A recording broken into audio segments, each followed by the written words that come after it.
जय जय श्री राम। ओम नमः शिवाय, हर हर महादेव। अभी कुछ ही पलों में कुछ ही इंतजार की घड़ियां रह रही हैं। अभी आपने हनुमान जी का इतना सुंदर प्रभु का दर्शन प्राप्त किया है।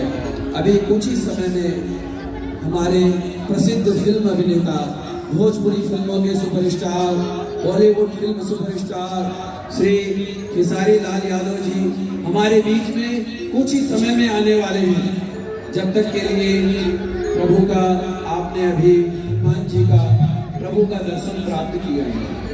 कहते हैं रामायण को ग्रहण करने के साथ साथ अपने जीवन में उतारना भी उतना ही आवश्यक है जितना कि ग्रहण करना। अगर प्रभु श्री राम जी से हमें कुछ सीखना हो तो त्याग की भावना सीखनी चाहिए। प्रभु श्री राम से एक मर्यादित जीवन जीने की भावना देखनी चाहिए। भरत जी से त्याग की भावना सीखनी चाहिए। अगर परम भक्ति की प्राप्ति की जाए, ईश्वर को प्राप्त करने की बात की जाए, भगवान की भक्ति की प्राप्ति की जाए, तो हमें हनुमान जैसा भक्त बनना चाहिए। हमारे मन में कभी भी अहंकार का, लोभ का, क्रोध का कभी भी भाव नहीं आना चाहिए। हमें अगर सीखना हो तो रावण से सीखना चाहिए। रावण, महाबलशाली रावण, दशानन रावण, जिसको भगवान ने सभी कुछ प्रदान किया, शोहरत, नाम, ऐश्वर्य सभी कुछ प्रदान किया, लेकिन एक अहंकार के कारण, एक क्रोध के कारण रावण पराजित हुआ। इसलिए हमें रामायण से ये सीखना चाहिए। और कभी भी भगवान कितनी भी सत्ता हमें प्रदान क्यों ना कर दे, कितना भी नाम हमें क्यों ना प्रदान कर दे, कितना भी ऐश्वर्य क्यों ना प्रदान कर दे, पर कभी भी हमारे मन में अहंकार का भाव नहीं आना चाहिए। कभी भी हमारे मन में अभिमान का भाव नहीं आना चाहिए। जब जब व्यक्ति के मन में अहंकार की भावना आई है, जब जब व्यक्ति के मन में अभिमान की भावना आई है, तब तब व्यक्ति का विनाश हुआ है। रावण की तरह व्यक्ति का विनाश हुआ है। इसीलिए कितना भी प्रभु हमें ऐश्वर्य प्रदान करे, पद प्रदान करे, पर कभी भी अपने मन में, अपने जीवन में अहंकार को न आने दे। हमें सीखना है तो प्रभु श्री राम से सीखना चाहिए।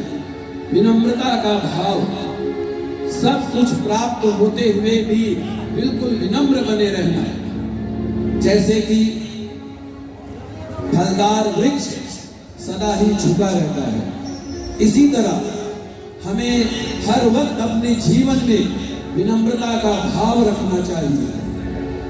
जैसे कि मैंने बताया, भक्ति की बात की जाए तो हनुमान जैसी भक्ति हमें प्राप्त करनी चाहिए।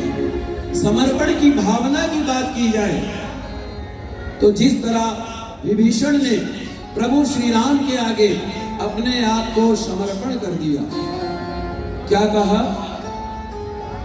श्रवण सुजस सुनि आयहु, प्रभु भंजन भव भीर, त्राहि त्राहि आरति हरण, शरण सुखद रघुवीर।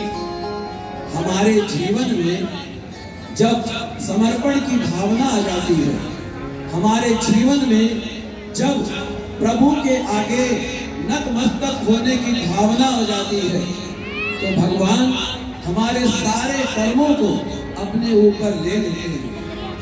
योगक्षेम वहाम्यहम्, भगवान कृष्ण अपने ऊपर उन सारे कर्मों को ग्रहण कर लेते हैं। प्रभु श्री राम उन सारे कर्मों को ग्रहण कर लेते हैं। हमें सीखना चाहिए रामायण से, विभीषण जी से शरणागति का भाव सीखना चाहिए। हमें अगर त्याग की बात की जाए तो भरत से हमें त्याग की भावना सीखनी चाहिए। जहां पर एक समय में भरत को राजगद्दी प्राप्त होने वाली थी, पर भरत प्रभु श्री राम का परम अनुरागी, प्रभु श्री राम जी के परम भक्त भरत जिन्होंने अपने आप का त्याग कर दिया, अपने आप को समर्पण कर दिया। आज के देश में, आज के विश्व में, आज के समाज में, आज के धरोहर में हमें रामायण को ग्रहण करना चाहिए। हमें अपने जीवन में रामायण को उतारना चाहिए। अगर हम अपने जीवन में रामायण को उतारेंगे, अगर हम अपने जीवन में रामायण के सार को ग्रहण करेंगे, कभी भी हमारे जीवन में कोई भी दुख, कोई भी विपत्ति, कोई भी परेशानी कभी भी नहीं आ सकती है। समर्पण की भावना की बात करता हूं।